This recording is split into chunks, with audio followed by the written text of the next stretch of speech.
Hello नमस्कार दोस्तों, आप सभी का पीडीएफ प्रोग्राम में स्वागत है। जैसा कि आप लोग देख रहे हैं कि हमारे संस्था के द्वारा आप लोग का एनसीईआरटी का सीरीज चलाया जा रहा है, जिसमें हिस्ट्री, पॉलिटी और ज्योग्राफी का चलाया जा रहा था। आज से आप लोग के लिए साइंस का स्टार्ट किया जा रहा है और ये साइंस का न्यू एनसीईआरटी है जो 2023 में देखेंगे। आप लोग अगर खरीदेंगे तो ये आपको मिलेगा। और ये 6 क्लास का साइंस का एनसीईआरटी है, जिसका पहला चैप्टर है भोजन के घटक। तो आइए हम लोग देखते हैं इसको क्या कहता है।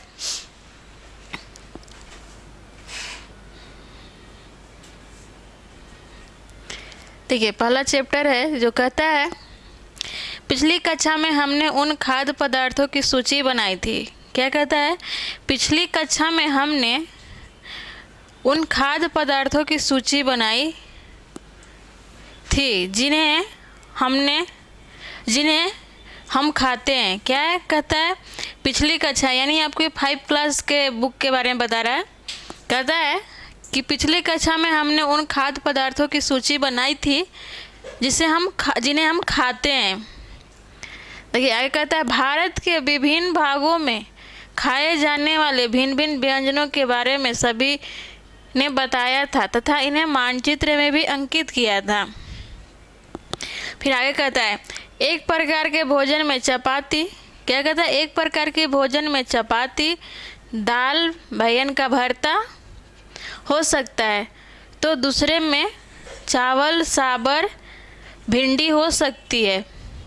इसके अतिरिक्त अन्य भोजन में अपम, मछली, सब्जी हो सकती है। क्या कहता है? ये बता रहा है आपको कि हम लोग ने पिछली कक्षा में पढ़े थे भारत के विभिन्न खाद्य व्यंजनों के बारे में। और भारत में मतलब बात करें तो भारत विविधताओं का देश है। यहाँ अनेक तरह के भोजन का व्यंजन प्राप्त होता है। हमारे यहाँ कुछ है तो आप साउथ में जाएंगे तो वहाँ खाने का कुछ और मिलेगा, राजस्थान में कुछ हो। तो वही आपको देखिए कहता है, भिन्न भिन्न व्यंजनों के बारे में हमने बताया था तथा इन्हें मानचित्र में भी अंकित किया। एक प्रकार के भोजन में चपाती, दाल, बैगन का भरता हो सकता है। जैसे कि आप देखेंगे कि अगर सुबह में आप कुछ खाएं तो शाम में कुछ और है, तो वही आपको बताता है। जैसे आप देखें कि सुबह में दाल, सब्जी, रोटी आप खाते हैं, तो दोपहर में आप चावल, ये सब्जी या चटनी, भुजिया कुछ भी खा सकते हैं। तो वही आपको कहता है कि एक प्रकार के भोजन में चपाती, दाल, बैगन का भरता हो सकता है, तो दूसरे में चावल, साबर, भिंडी हो सकती है। क्या कहता है? दूसरे में चावल, साबर, भिंडी हो सकती है। इसके अतिरिक्त अन्य भोजनों में अपम, मछली, सब्जी हो सकती है। फिर आगे कहता है, देखेंगे, दाल, मांस या कोई व्यंजन तथा सब्जी हो सकती है। फिर इसके आगे कहता है, इसमें दही, मठा, अचार भी शामिल हो सकती है। इसके अतिरिक्त आप आहार के कुछ उदाहरण सारणी 1.1 में दिए गए हैं। इस सूची में कुछ अन्य व्यंजन जोड़िए तथा इस सारणी को पूरा कीजिए। एक बात और आपको बता देंगे, इससे पहले का जो साइंस का एनसीईआरटी पुराना है, उसमें आपको कैसे कौन सी खाना बनाना है वो भी दिया है। देखिए अभी शायद टीचर का एग्जाम में पूछा था इडली कैसे बनता है, और वो पुराने एनसीईआरटी 6 क्लास के साइंस का चैप्टर 1 में आपको पढ़ने को मिलेगा, और वहीं से हमको लगता है उठा के डाल दिया। तो इसलिए आप लोग के लिए एनसीईआरटी बहुत ही बीबीआई है। इस बार अब 69 जो लोग दिए हैं बीपीएससी, तो लोगों को भी पता होगा कि एनसीईआरटी कितना महत्वपूर्ण हो गया है। अभी देखिएगा तो चाहे कोई भी संस्था है, सब एनसीईआरटी पढ़ाना शुरू कर दिया है। तो चलिए आगे हम देखते हैं। आगे कहता है, कभी कभी हम अपने भोजन में वस्तुतः, कहता है कभी कभी हम अपने भोजन में वस्तुतः इन सभी व्यंजनों को नहीं ले पाते हैं। क्या कहता है? नहीं ले पाते हैं। यदि हम यात्रा में हो तब हम वही खा लेते हैं जो रास्ते में उपलब्ध हो। क्या है? जो रास्ते में उपलब्ध हो। हम में से कुछ लोगों के लिए यह संभव नहीं हो पाता है कि इस तरह के विविध व्यंजन हर समय खा सकें। जैसे अमीर, गरीब देखेंगे तो गरीब कभी कभी खाते ही नहीं है, कभी कभी रोटी खा रहे हैं तो रोटी ही खाते हैं, चावल खा रहे हैं तो चावल ही, तो हो सकता है कि उन्हें सब्जी भी नहीं या दाल भी नहीं मिलता है। तो वही कहता है कि हो सकता है कुछ लोगों के यह संभव नहीं हो पाता है कि जी इस तरह के विविध व्यंजन हर समय खा सके। आगे कहता है आहार में विभिन्न, क्या कहता है, आहार में विभिन्न खाद्य पदार्थों को इस तरह के वितरण कोई ना कोई आधार होना चाहिए। क्या हमारे शरीर को विशेष प्रयोजनों की के लिए विभिन्न, चलिए आगे देखते हैं आगे क्या कहता है। कहता है देखिए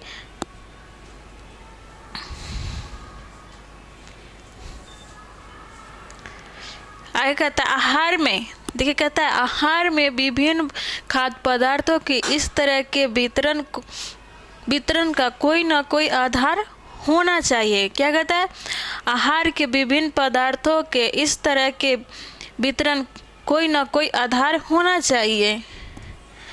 क्या हमारे शरीर को विशेष प्रयोजनों की विभिन्न प्रकार के भोजन की आवश्यकता होती है।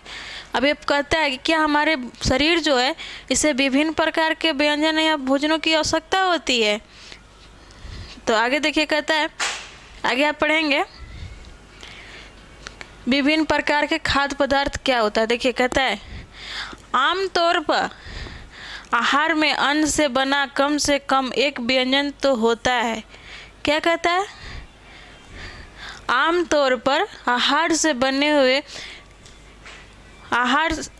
के अन्न से बने हुए कम से कम एक प्रकार के व्यंजन तो होता है। दूसरे खाद्य पदार्थ में हम जानते हैं कि प्रत्येक व्यंजन एक या एक से अधिक प्रकार की कच्ची सामग्री से बना होता है जो हम पादप, देखिए आपका सारणी था जो कहा था, इसमें आपको अपने बारे में बताना है कि आप क्या क्या खाए हैं। एक प्रकार के व्यंजनों से या जंतु से मिलते हैं, कच्चे खाद्य पदार्थ या जंतु से मिलते हैं। इस कच्ची सामग्री के संगठक क्या है। इस कच्ची सामग्री में हमारे शरीर के लिए कुछ आवश्यक घटक होते हैं। इन घटकों को हम पोषक कहते हैं। क्या कहते हैं, देखिए कहता है कि अन्न के कुछ कच्चे सामग्री एवं या जंतु से मिले इस कच्ची सामग्री के संगठक क्या है। इस कच्ची सामग्री में हमारे शरीर के लिए कुछ आवश्यक घटक होते हैं। क्या है, इस कच्ची सामग्री में हमारे शरीर के लिए कुछ आवश्यक घटक होते हैं। इन्हीं घटक को हम पोषक कहते हैं। पोषक किसे कहते हैं, जैसे जो भी कच्ची सामग्री हो उसकी घटक जो होती है, जिसकी आवश्यकता हमारे शरीर को होती है, उसे हम क्या बोलते हैं, पोषक कहते हैं। हमारे भोजन में क्या कहता है, हमारे भोजन में मुख्य पोषक कार्बोहाइड्रेट, प्रोटीन, वसा, विटामिन, खनिज, लवण है। अगर हम बात करें कि हमारे शरीर की सबसे ज़्यादा आवश्यकता किसकी होती है, तो आप देखेंगे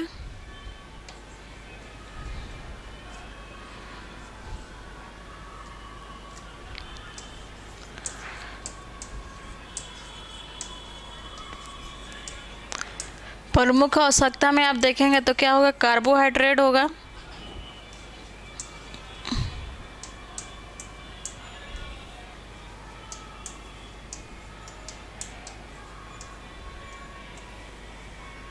कार्बोहाइड्रेट हो जाएगा। दूसरा में आप देखेंगे प्रोटीन होगा। प्रोटीन के बाद देखेंगे तो वसा हो जाएगा, खनिज हो जाएगा,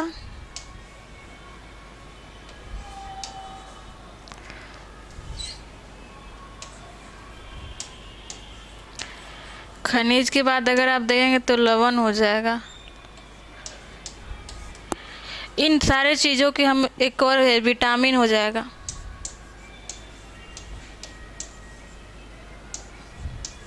ये सारी चीज़ पोषक तत्वों की आवश्यकता हमारे शरीर को होती है। अगर इस जो भी हमारे पोषक तत्व इनमें से किसी की भी अगर हमारे शरीर में बहुत दिन तक नहीं मिलता, इसकी मात्रा बहुत कम हो जाती है, तो हमारे शरीर बीमार हो जाती है। जिसकी ज़रूरत हो वो हमें चाहिए ही। तो इसी तरह से आगे देखिए कहता है खनिज लवण है। इसके अतिरिक्त क्या है? इसके अतिरिक्त भोजन में रुद्राक्ष है तथा जल भी शामिल है, जिनकी हमारे शरीर की आवश्यकता है। हमारे शरीर की क्या क्या आवश्यकता है? जो हमारे शरीर अगर स्वस्थ रह सके, अच्छे से हम स्वस्थ रहें, उसके लिए क्या चाहिए? कार्बोहाइड्रेट चाहिए, प्रोटीन, वसा, विटामिन और खनिज लवण। साथ में हमारे शरीर को रुद्राक्ष और जल की भी आवश्यकता होती है, जिससे हम स्वस्थ रह सकते हैं। इसके आगे कहता है, क्या सभी खाद्य पदार्थ में ये सभी पोषक तत्व उपलब्ध होते हैं? क्या कहता है? क्या सभी खाद्य पदार्थों में ये सभी पोषक तत्व उपलब्ध होते हैं? कुछ साधारण विधियों से हम यह जान सकते हैं। क्या कहता है? कुछ साधारण विधियों से हम यह जान सकते हैं कि कच्ची सामग्री या पके हुए भोजन, क्या कहता है? कच्ची सामग्री या पकी हुई भोजन कौन सा एक या अधिक पोषक तत्व उपस्थित है। कार्बोहाइड्रेट, प्रोटीन तथा वसा के परीक्षण अन्य पोषक तत्वों के परीक्षण से की अपेक्षा सरल है। चलिए आगे देखते हैं क्या कहता है। देखिए क्वेश्चन भी दिया है, थोड़ा सा देख लेते हैं इसको भी। कहता है आयोडीन का तनु विलयन बनाने के लिए जल से आधी भरी प्रखनली में कुछ बूंद टीचर आयोडीन को मिला दीजिए। क्या कहता है? आयोडीन की तनु विलयन बनाने के लिए जल में से एक प्रखनली लीजिए, उसमें जल में मिला दीजिए। इसी को कहता है कॉपर सल्फेट विलयन। कॉपर सल्फेट विलयन में 100 मिलीलीटर जल में 2 ग्राम कॉपर सल्फेट को घोलने से बनता है। कॉपर सल्फेट विलयन किससे बनता है? इसे जल में 2 ग्राम क्या कहते हैं? कॉपर सल्फेट को मिलाते हैं तो इसका विलयन तैयार हो जाता है। देखिए इसी तरह से कहता है 100 ग्राम मिलीलीटर जल में 10 ग्राम कास्टिक सोडा घोलने से हमें अवशिष्ट को कास्टिक सोडा का विलयन मिल जाता है। यानी आप वो विलयन किसी चीज़ को तैयार करना है तो किस में मिला के करना है? जल में। यहाँ तक अभी आपका जल का प्रयोग है। चलिए आगे देखते हैं।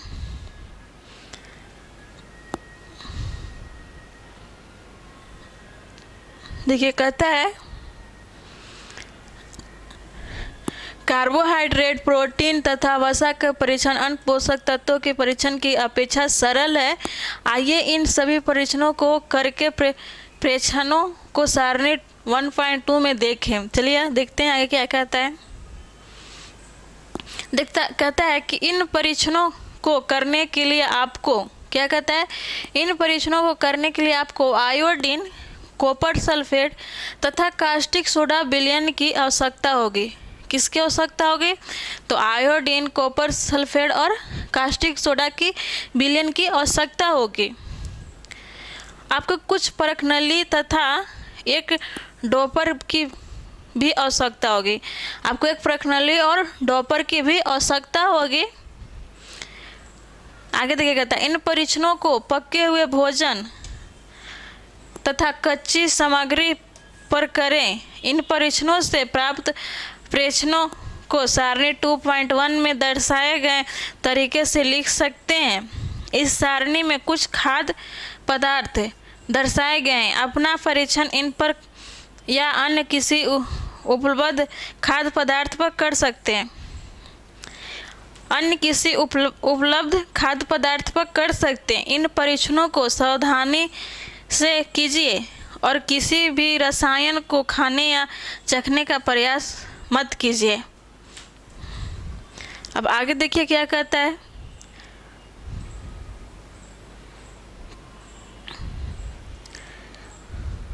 देखिए कहता है यदि आवश्यक विलयन तत्काल उपलब्ध नहीं है। कहता है क्या है? यदि आवश्यक विलयन तत्काल उपलब्ध नहीं है तो आपके अध्यापक निम्न विधियों से उन्हें तैयार करा सकते हैं। आइए कहता है आइए विभिन्न खाद्य पदार्थों की जांच करके देखें। क्या कहता है? आइए विभिन्न खाद्य पदार्थों को जांच करके देखें। देखिए इसके बाद कहता है करके देखें कि किसमें कार्बोहाइड्रेट उपस्थित है। कार्बोहाइड्रेट कई प्रकार के होते हैं। क्या कहता है? कार्बोहाइड्रेट कई प्रकार के होते हैं। हमारे भोजन में पाए जाने वाले मुख्य कार्बोहाइड्रेट मंड शर्करा के रूप में होते हैं। कार्बोहाइड्रेट किस रूप में होते हैं? तो मंड और शर्करा में। अगर आपके प्रश्न पूछता है कि मंड और शर्करा किसका रूप है, तो आप लोग को याद है कार्बोहाइड्रेट, तो आसानी से आप लगा सकते हैं। चलिए आगे देखते हैं।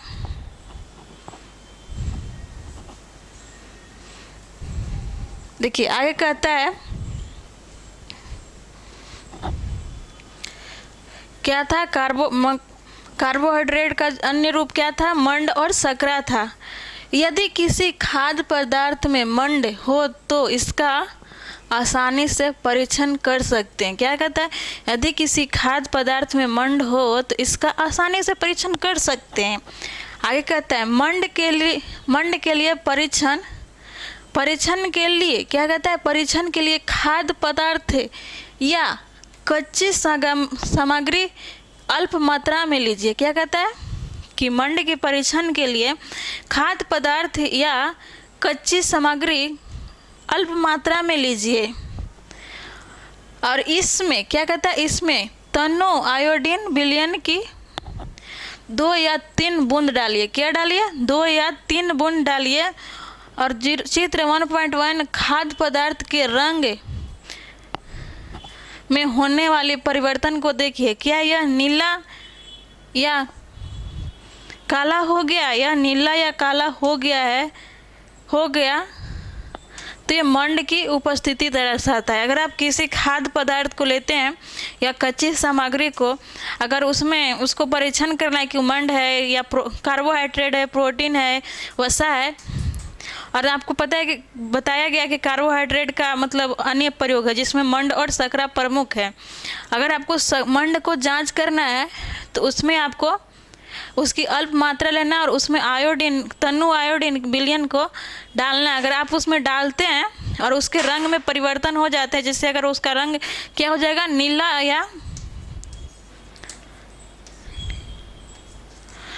या काला होता है, तो ये दर्शाता है कि ये मंड है। क्या है? ये दर्शाता है कि मंड है। चलिए आगे देखते हैं।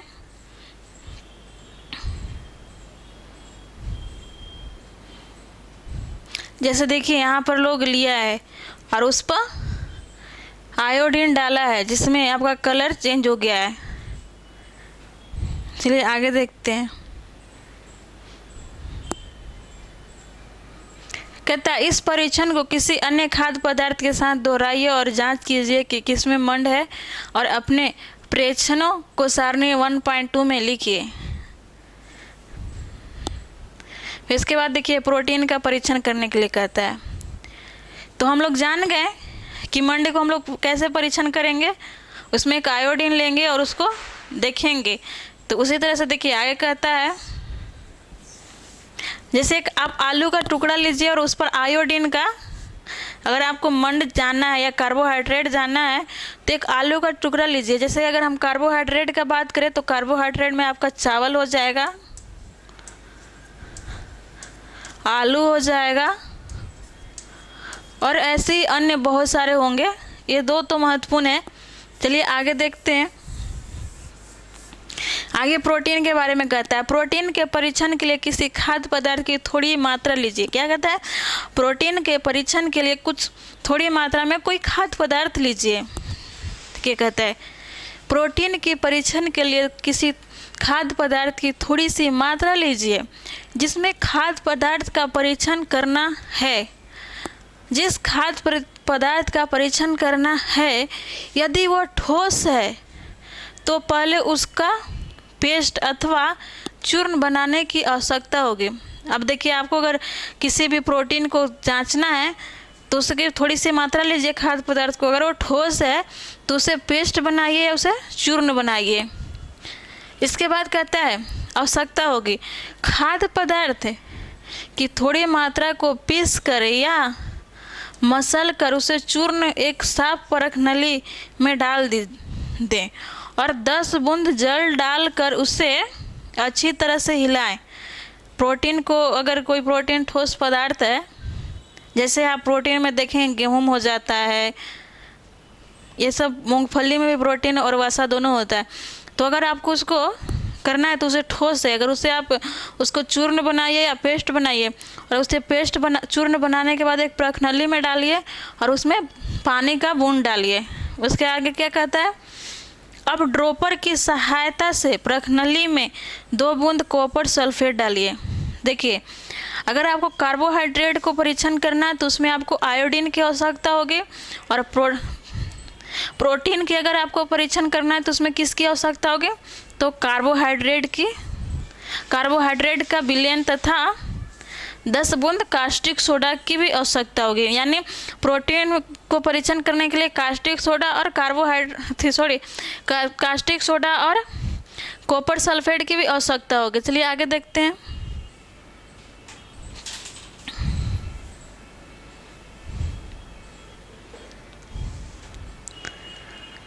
विलयन को डालिए और अच्छी तरह से, क्या कहता है, अच्छी तरह से हिलाकर कुछ मिनट के लिए प्रखनली को रख दीजिए। क्या देखें क्या प्रखनली का पदार्थ है। तो चलिए आगे देखते हैं इसके। देखिए, इससे ये परीक्षण हो रहा है हमारे प्रोटीन का। ये हमारा कॉपर सल्फेट का विलयन है और कास्टिक सोडा का विलयन है। चलिए आगे देखते हैं।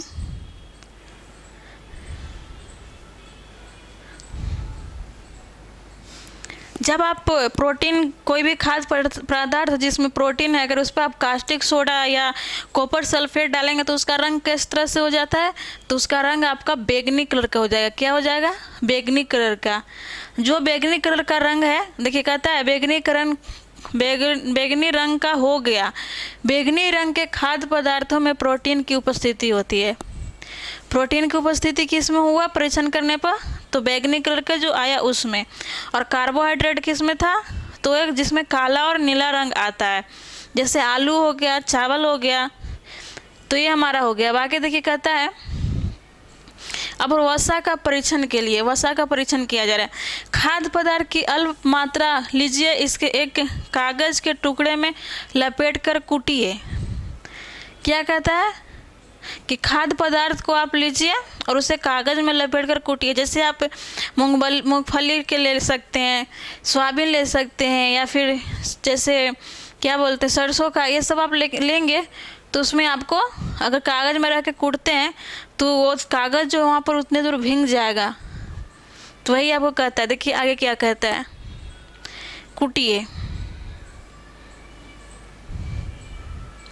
और कागज़ के फट ना जाए। क्या कहता है, कागज़ फट ना जाए। अब कागज़ को सीधा कीजिए और ध्यान पूर्वक देखिए। क्या कहता है, ध्यान पूर्वक देखिए, क्या इस पर तेल के धब्बे हैं। कागज़ को किसी प्रकाश के सामने लाएं और क्या आपको इस पर धब्बे से होकर आने वाली धुंधला प्रकाश दिखाई देता है। अगर आप कागज़ से पर जो कागज़ या किसी भी चीज़ पर अगर सरसों का तेल लगा हुआ, तेल जैसा लगा हुआ देखेंगे, अगर उसमें आप सूर्य प्रकाश जो देखना चाहेंगे तो आपको सीधी नहीं दिखाई देगा, वहाँ पर आपको धुंधला सा दिखाई देगा। तो वही आपको यहाँ समझाने की कोशिश कर रहा है। अब फिर कहता है आगे, कागज़ पर तेल का धब्बा खाद्य पदार्थ में वसा की उपस्थिति दर्शाता है। यानी जिस खाद्य पदार्थ पर तेल का धब्बा जैसा दिखेगा, जिसमें चिपचिपा सा कोई खाद्य पदार्थ बनेगा, उसे हम क्या बोलेंगे, उसे वसा बोलेंगे। देखिए आगे कहता है, खाद्य पदार्थ में कभी कभी जल की भी कुछ मात्रा हो सकती है। जो वसा खाद्य पदार्थ है उसमें कभी कभी जल की भी मात्रा हो सकती। इस दशा में इन खाद्य पदार्थों को कागज़ पर धीरे धीरे रगड़िए और कुछ समय के लिए कागज़ को सुखा दीजिए, ताकि यदि खाद्य पदार्थ में कुछ जल आया हो तो वह सूख जाए। इसके बाद कागज़ पर तेल का कोई धब्बा न रहे, या तो यह पता चलता है कि खाद्य पदार्थ वसा उपस्थित है, खाद्य पदार्थ में वसा उपस्थित नहीं है। चलिए आगे देखते हैं।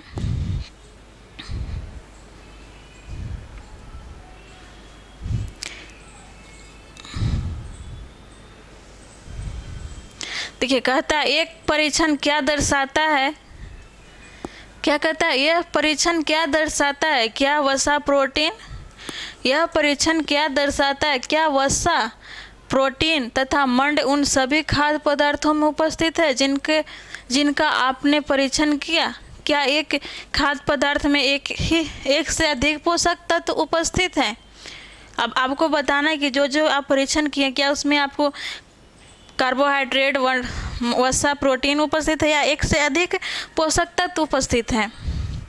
क्या आपने कोई ऐसा खाद्य पदार्थ पाया जिनमें इनमें से कोई भी पोषक तत्व उपस्थित नहीं है? ना है। फिर आगे कहता है हमने 3 पोषक तत्व कार्बोहाइड्रेट, प्रोटीन, वसा के लिए खाद्य पदार्थ का परीक्षण किया था। विटामिन तथा खनिज लवण जैसे अन्य पोषक तत्व भी हमारे विभिन्न खाद्य पदार्थों में उपस्थित रहते हैं। इन सभी पोषकों की हमें क्या आवश्यकता होती है? चलिए आगे देखते हैं।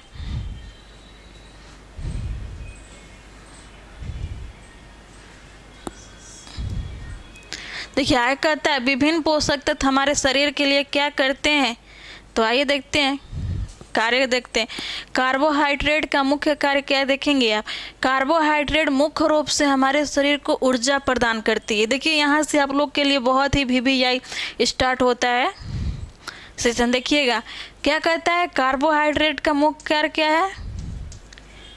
मुख्य कार्य हमारे शरीर को ऊर्जा देती है, ऊर्जा प्रदान करती है।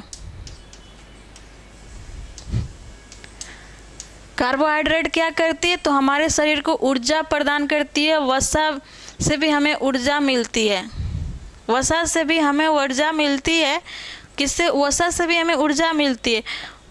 वास्तविकता यही है कि कार्बोहाइड्रेट की तुलना में वसा की समान मात्रा से हमें अधिक ऊर्जा प्राप्त होती है।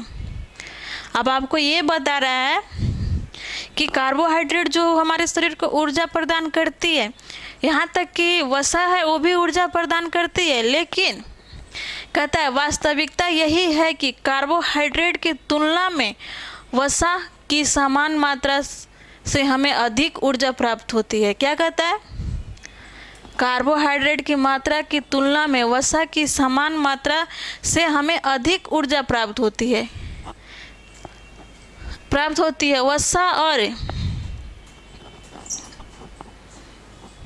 वसा और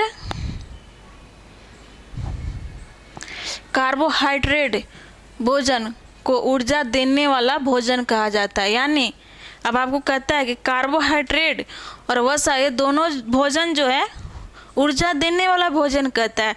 आपसे अगर प्रश्न बनता है कि निम्न में से कौन सी पोषक तत्व है जो हमारे शरीर को ऊर्जा प्रदान करती है, अगर उसमें आपको वसा और कार्बोहाइड्रेट दोनों है तो आपका दोनों आंसर हो सकता है। अब देखिए आगे क्या है। देखिए अब आपको बता रहा है कि इसमें आपको कार्बोहाइड्रेट कौन कौन सी खाद्य पदार्थ है। ये क्या है? कार्बोहाइड्रेट का स्रोत बता रही है। जैसे आप देखेंगे कि मक्का से आपको कार्बोहाइड्रेट मिलेगा। किससे? मक्का से, आम से, तरबूज से, पपीता से, गन्ना से, आलू से, शकरकंद से, गेहूं से, चावल से, बजरा से। अब आप लोग देख लीजिए अच्छे से, हो सके कभी ये भी पूछ ले। अब जैसे कि कोई सोचा नहीं था कि प्रश्न बना सकता है कि इडली कैसे बनता है, तो वो भी आपसे पूछ सकता है कि निम्न में से कौन सी कार्बोहाइड्रेट पोषक तत्व है।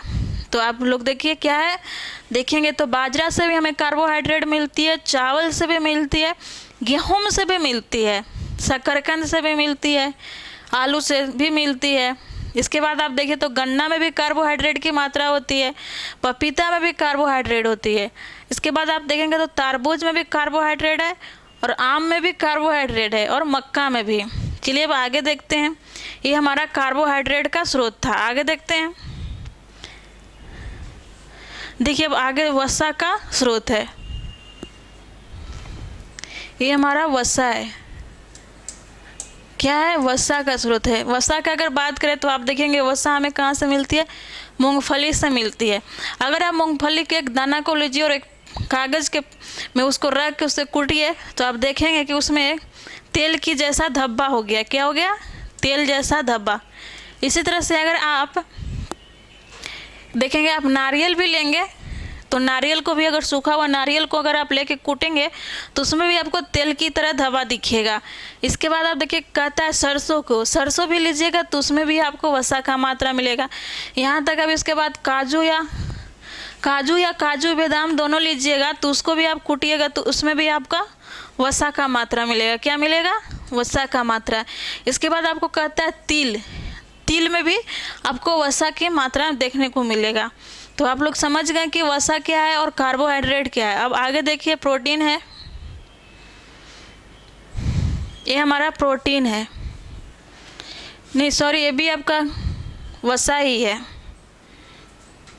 देखिए वसा का भी मात्रा है, ये सॉरी वसा नहीं है, प्रोटीन है। क्या है? प्रोटीन है। हमें प्रोटीन कहाँ से प्राप्त होती है? तो देखेंगे आपको मछली से आपको प्रोटीन प्राप्त होगी। किससे? मछली अगर आप खाते हैं तो आपको शरीर को प्रोटीन प्राप्त होगी। इसके बाद आपको बात करें तो अंडा से भी होगा। इसके बाद आप देखें यहाँ क्रीम भी आप लोग खाते हैं तो उससे भी आप लोग को प्रोटीन प्राप्त होगी। इसके बाद आप देख रहे हैं यहाँ ये दूध है, दूध में भी आपको प्रोटीन की मात्रा देखने को मिलेगा। और मक्खन यहाँ है, देखिए मक्खन में भी प्रोटीन है, घी में भी प्रोटीन है और मांस में भी प्रोटीन है। तो आप लोग देख लिए कि प्रोटीन और वसा कहाँ से प्राप्त होती है और कार्बोहाइड्रेट। अब चलिए आगे देखते हैं।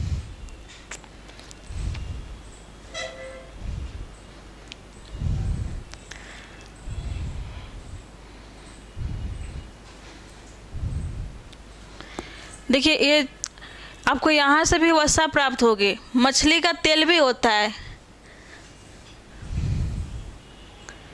आपको मछली में से भी वसा प्राप्त होगी। कुछ मांस ऐसे है जिसे आप अगर उससे बनाते हैं तो उसमें भी से तेल जैसा निकलता है, तो ये भी आपका, इसमें भी आपको वसा मिलेगा। अंडा में भी वसा मिलेगा, घी में भी आपको वसा मिलेगा। किसमें? घी में भी। और दूध में वसा भी, दूध में प्रोटीन और वसा दोनों मिलता है। ये जो आप पदार्थ देख रहे हैं इसमें प्रोटीन और वसा दोनों मिलेगा। क्या? प्रोटीन और वसा, ये दोनों में प्रोटीन और वसा दोनों की मात्रा इसमें मिलेगा देखने को। क्रीम में भी आपको वसा और प्रोटीन दोनों होगा, मक्खन में भी वसा और प्रोटीन होगा, दूध में भी। तो आइए अब आगे देखते हैं।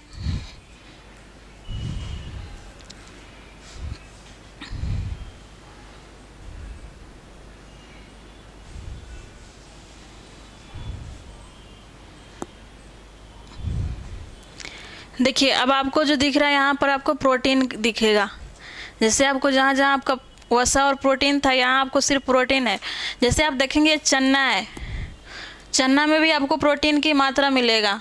और अगर हम बात करें सबसे अधिक प्रोटीन किस में मिलता है तो सबसे अधिक प्रोटीन की बात करें तो आपको सोयाबीन हो जाएगा। इसके बाद आपका सूरजमुखी होता है। लेकिन अगर यहाँ आपको खाद्य पदार्थ में देखें तो देखिएगा आपका सबसे अधिक प्रोटीन की मात्रा यहाँ लगभग आपको 46% मिलेगा। कहाँ? सोयाबीन में। कितना? तो लगभग 46%। इसके बाद आप देखेंगे मटर में भी आपको प्रोटीन की मात्रा मिलेगा, मूंगफली में भी मिलेगा और चना में भी मिलेगा, मूंग में भी आपको प्रोटीन की मात्रा मिलेगा। और तुहर का दाल है, तुहर के दाल में भी आपको प्रोटीन की मात्रा देखने को मिलेगा। और अब जो देख रहे हैं राजमा है, यानी आपको प्रोटीन कहाँ कहाँ से प्राप्त हो रहा है देखेंगे तो आपको इसमें भी से आपको वसा कुछ है जहाँ से मिलेगा। जैसे इसमें भी आपको वसा मिलेगा। तो बहुत से ऐसे चीज़ है जिसमें वसा और प्रोटीन दोनों होता है। आइए अब आगे देखते हैं। देखिए आगे आप यहाँ देख रहे हैं तो अंडा है, दूध है, पनीर है, मछली है, मांस है। यहाँ से आपको क्या मिलेगा? यहाँ से आपको प्रोटीन की मात्रा मिलेगी। क्या है? यहाँ ये प्रोटीन का स्रोत है। तो आप लोग समझ गए होंगे कि प्रोटीन और वसा कहाँ से मिलता है और कार्बोहाइड्रेट। इसके बाद आप देखेंगे, अब देखिए यहाँ कहता है प्रोटीन की कुछ स्रोत, पादप स्रोत है, जंतु स्रोत है। प्रोटीन की आवश्यकता शरीर की वृद्धि। प्रोटीन की आवश्यकता किस लिए होती है? जैसे कार्बोहाइड्रेट और वसा की आवश्यकता क्यों होती है हमारे शरीर के लिए? तो प्रोटीन और वसा की आवश्यकता इसलिए हमारे शरीर के लिए, तो वो हमें ऊर्जा की प्रदान करती है, ऊर्जा भोजन कहा जाता है। अब देखिए हमें प्रोटीन की आवश्यकता क्यों होती है। देखिए कहता है कि प्रोटीन की आवश्यकता, ये आपके लिए बहुत ही महत्वपूर्ण है, आप लोग याद रखिएगा, बहुत बार प्रश्न में पूछा हुआ है बहुत सारे एग्जाम में। देखिए कहता है प्रोटीन की आवश्यकता शरीर की वृद्धि एवं स्वस्थ रहने के लिए होता है। प्रोटीन की आवश्यकता किस लिए होता है? तो शरीर की वृद्धि एवं स्वस्थ रहने के लिए। खाद्य पदार्थ और वसा की कार्बोहाइड्रेट और वसा की आवश्यकता किस लिए हमारे शरीर की होती है? तो हमें ऊर्जा प्रदान करती है। इसके आगे कहता है प्रोटीन युक्त भोजन को प्रायः शरीर वर्धक कहा जाता है। अगर जैसे उसमें था कि ऊर्जा भोजन किसे कहा जाता है, तो प्रोटीन और वसा को कहा जाता है। अगर आपसे प्रश्न बनाता है कि किस खाद्य पदार्थ को या किस पोषक तत्व को शरीर के वर्धक भोजन कहा जाता है, किस पोषक तत्व को शरीर की वर्धक कहा जाता है, वर्धक भोजन, तो आप देखेंगे ये प्रोटीन हो जाएगा। ये आप लोग के लिए बहुत ही महत्वपूर्ण है, आप इसे शॉर्ट नोट्स बना सकते हैं। इसके आगे देखिए कहता है ये हमारा प्रोटीन हो गया। अब कहता है यहाँ देखेंगे आप विटामिन, क्या है? विटामिन है। कहता है विटामिन रोगों से हमारे शरीर की रक्षा करती है। जैसे आप देखेंगे कार्बोहाइड्रेट,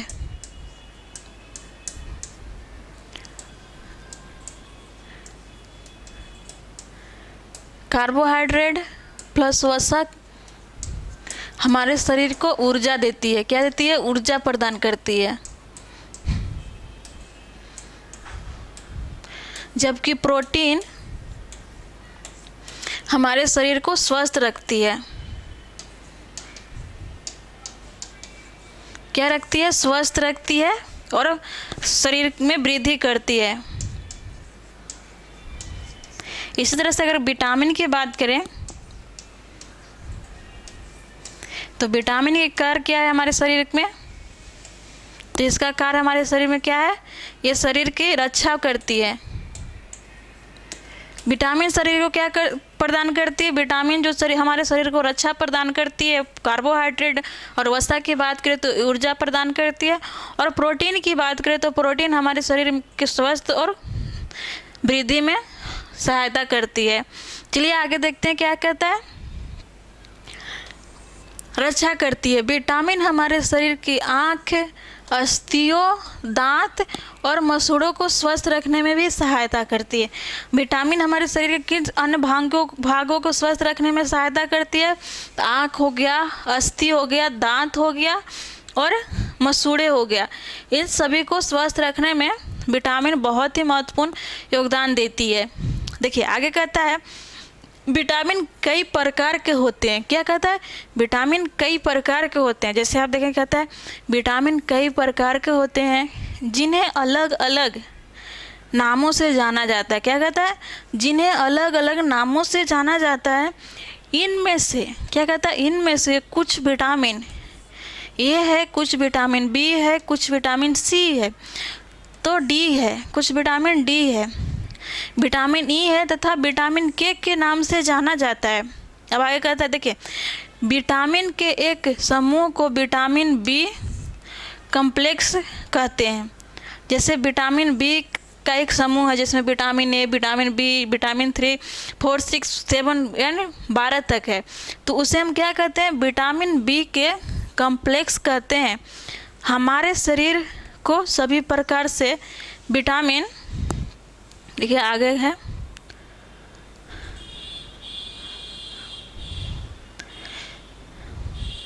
विटामिन, हमारे शरीर को सभी प्रकार के विटामिन की अल्प मात्रा में आवश्यकता होती है। किसकी होती है?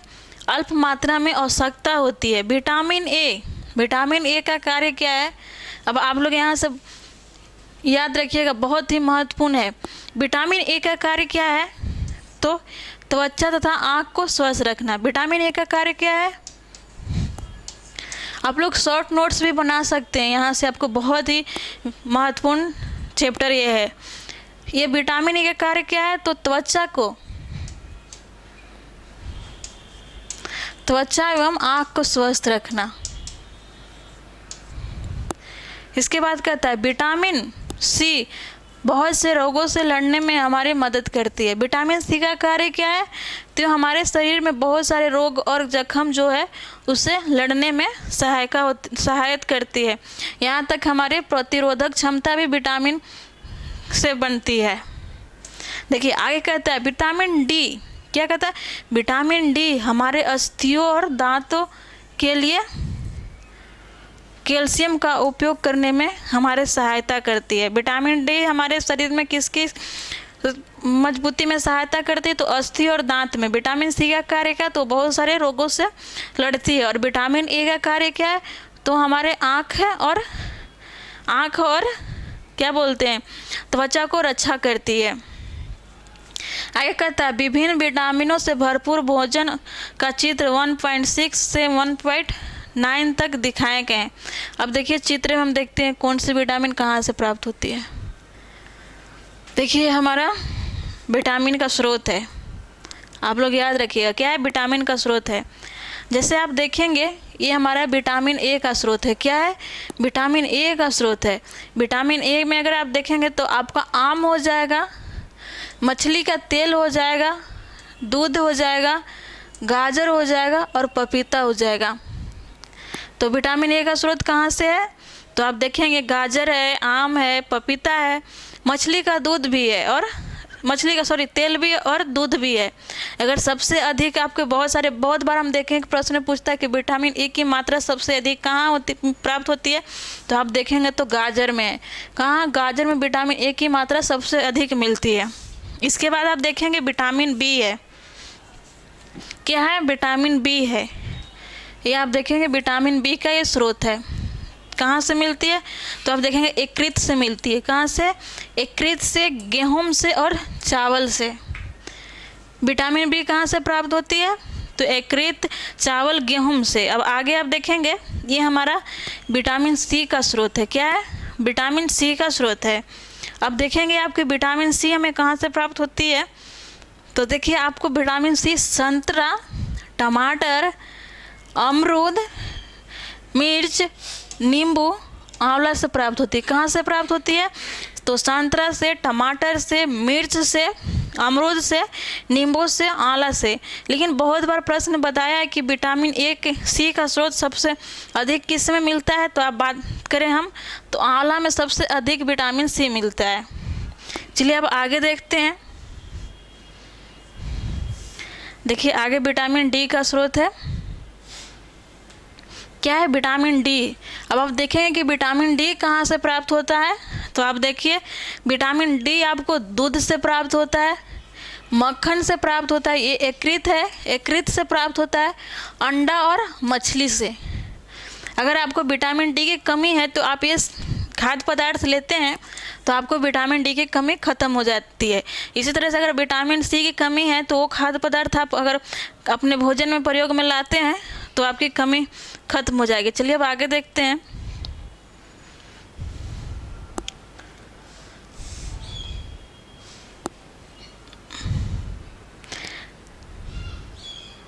अब हम देखेंगे कुछ, तो आज तक का हम यहीं तक रखने देते हैं, बाकी आगे क्लास में जो भी रह गया वो करेंगे। Thank you.